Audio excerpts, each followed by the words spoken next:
Hi everyone, and welcome to the 15th episode of the Matchbox Restoration series.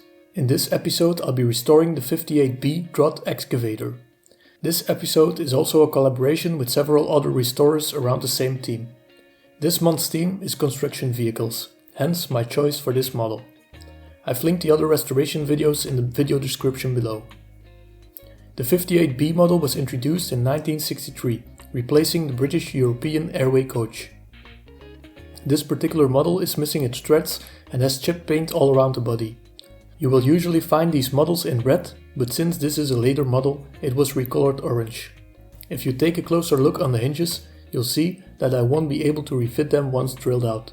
So I'll have to come up with something to paint the body part of this model as a whole. So let's get started. There's only one rivet keeping the base in place. The front side of the base is secured with a lip that fits into a hole in the body. After removing the rivet with my hand drill, I use a flat screwdriver to remove the base from the body.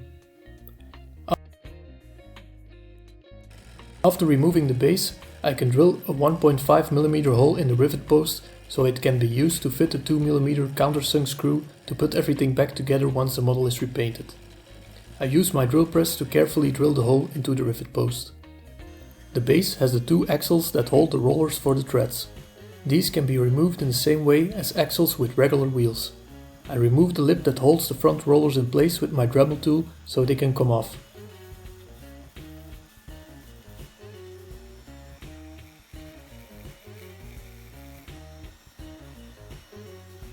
I use the same technique for the rear rollers.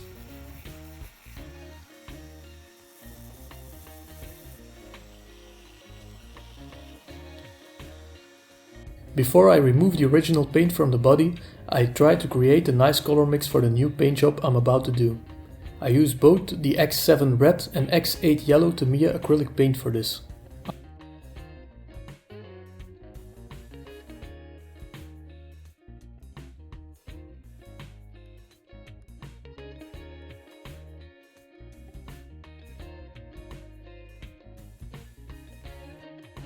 After adding some more yellow to the mix, I get to the right color for this model.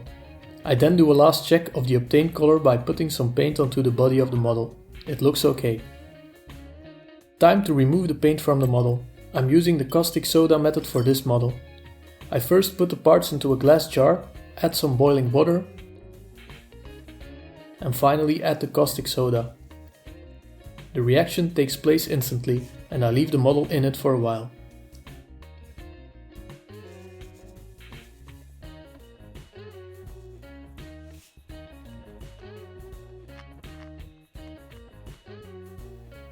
While the paint comes off, I'm going to focus on the rollers and try to make them look a bit better by applying some light coats of black paint with a lot of thinner. It's the same method me and other restorers use to make tires look like new again.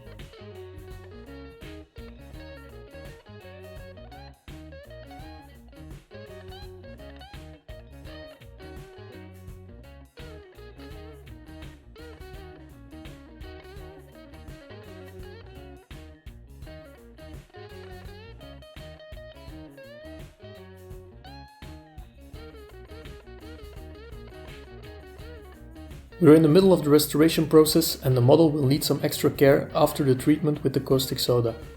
Not all paint has come off, so I'll have to get some tweezers and start tidying up the body and base. Always be sure to do this before applying a primer coat.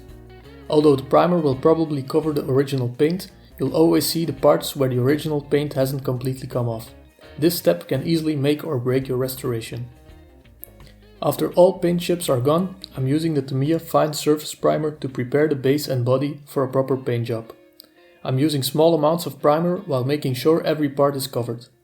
This model has a lot of edges and corners, which makes it harder than other models to apply this primer coat. You probably noticed the front part of the body stays in an upright position while applying the primer coat. This is because I used some fine cotton wire to block one of the two hinges that makes the front part move. I hope I can apply the paint in the same way and then remove the cotton wire when everything is done. When the primer coat is dry, I start painting the base with my airbrush gun. Because of all the tiny details, I decide to take it easy and apply light coats of paint to get an even finish in the end.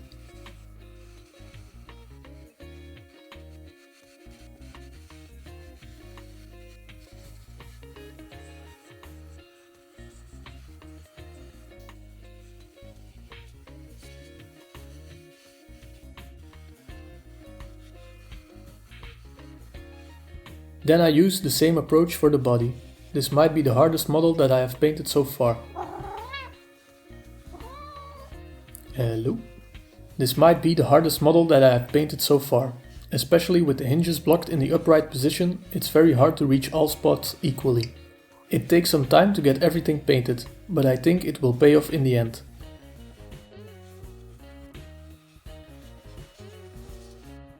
Right after I applied the orange color, I used the clear Tamiya acrylic paint to give the model a glossy finish, starting with the base. And after that, the body.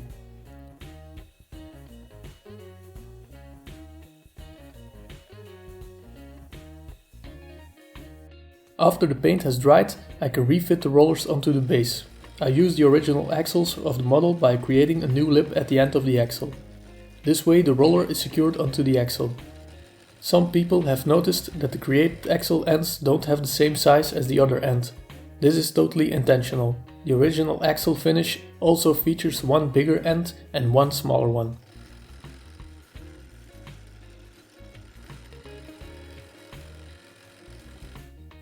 Now that all parts are done, it's time to put everything back together.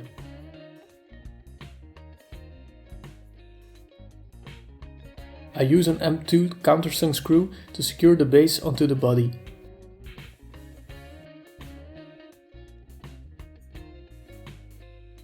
The final step is to mount a new set of threads onto the model. I got the set from an eBay seller online.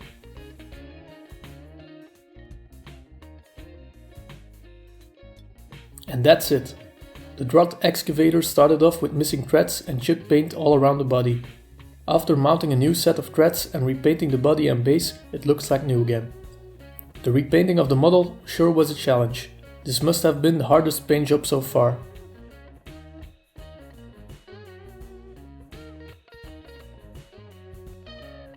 Please let me know what you think and hit the subscribe button to get notified when I'm uploading a new video. Also keep your eye out on the community tab of my channel, where I'll let you know what I'm working on. If you'd like to have some more exclusive insights and previews of my next restorations, please join me on my Patreon page. And as always, thank you for watching.